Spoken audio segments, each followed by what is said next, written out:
అండి. Good afternoon. ఈరోజైతే నేను లంచ్‌కి వంకాయ పప్పు చేసుకున్నానండి. ఈ వంకాయ పప్పు చాలా అయితే టేస్ట్‌గా ఉంటుంది. ఇందులోకి నేను నెయ్యి యాడ్ చేసుకొని, వేడి వేడి అన్నంలో అప్పలం వేసుకొని తిన్నాను. ఇది ఏ విధంగా రెడీ చేయాలో చూద్దామా మరి?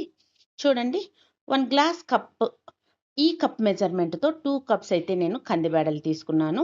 ఇందులోకే కొంచెం కరివేపాకు యాడ్ చేసి 2 టైమ్స్ వాటర్‌లో అయితే నీట్‌గా కడుక్కొని పెట్టుకున్నాను. ఇందులోకి pinch of turmeric, 1 spoon oil అండి. ఎందుకంటే పప్పు పొంగు రాకుండా ఉండాలంటే ఆయిల్ కంపల్సరీ యాడ్ చేయాలి. ఈ గ్లాస్ మెజర్‌మెంట్‌తో అయితే నేను 3 గ్లాసెస్ వాటర్ యాడ్ చేసి స్టవ్ పైన పెట్టానండి.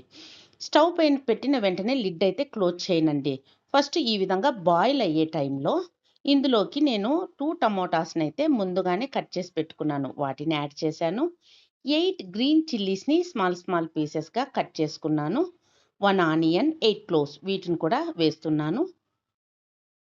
ముందుగానే సాల్ట్ వాటర్‌లో కట్ చేసి పెట్టుకున్న బ్రింజాల్స్ ఉంటాయి కదండీ!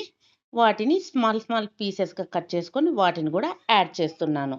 సాల్ట్ వాటర్‌లోనే కట్ చేసి పెట్టుకోవాలండి. లేదంటే బ్లాక్ కలర్ వస్తుంది. వీటితో పాటు హాఫ్ లెమన్ సైజ్ ఉన్న టామరిన్‌నైతే యాడ్ చేస్తున్నానండి.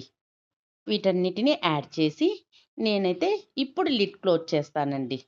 లిడ్ క్లోజ్ చేసిన వెంటనే నాలుగో విజిల్ వచ్చింది కదండీ! ఈ టైంలో అయితే నేను స్టవ్ కట్ చేస్తున్నాను. ఈలోపు స్టవ్ పైన కడాయి పెట్టి అందులోకి ఆయిల్ వేసి ఆయిల్ హీట్ అవ్వంగానే పోపు దినుసులుంటాయి కదండీ! వాటిని వేసి అవి చిటపట అనే టైంలో మనం ముందుగానే కట్ చేసి పెట్టుకున్న ఆనియన్ పీసెస్, 4 రెడ్ చిల్లీస్‌నైతే కట్ చేసి పెట్టుకున్నాను. 4 క్లోవ్స్‌ని స్మాల్ స్మాల్ పీసెస్‌గా కట్ చేసుకున్నాను. వాటితో పాటు కరివేపాకు కూడా యాడ్ చేసి, ఈ ఆనియన్స్ బ్రౌన్ కలర్ వచ్చేంత వరకు ఫ్రై చేయాలి. ఇంతలోపు నేను లిడ్ ఓపెన్ చేసి బాగా పప్పయితే ఉడికిపోయింది చూడండి.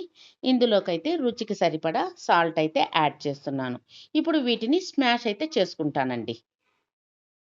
చూడండి ఈలోపైతే తిరువాతైతే బాగా బ్రౌన్ కలర్‌లోకి చేంజ్ అయింది కదండీ! ఇప్పుడైతే మనము స్మాష్ చేసి పెట్టుకున్న పప్పును కలపాలి.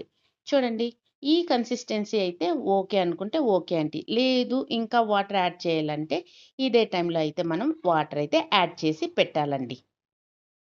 చూసారా? వాటర్ యాడ్ చేశాను. ఇక అయితే మనము పప్పుని ఇంకొక 5 మినిట్స్ బాయిల్ చేయాలి. ఇంతేనండి, వంకాయ పప్పు చాలా టేస్టీగా ఉంటుంది. ఈ వీడియో మీకు నచ్చినట్టయితే ప్లీజ్ లైక్ చేయండి, షేర్ చేయండి, subscribe my channel. Thank you.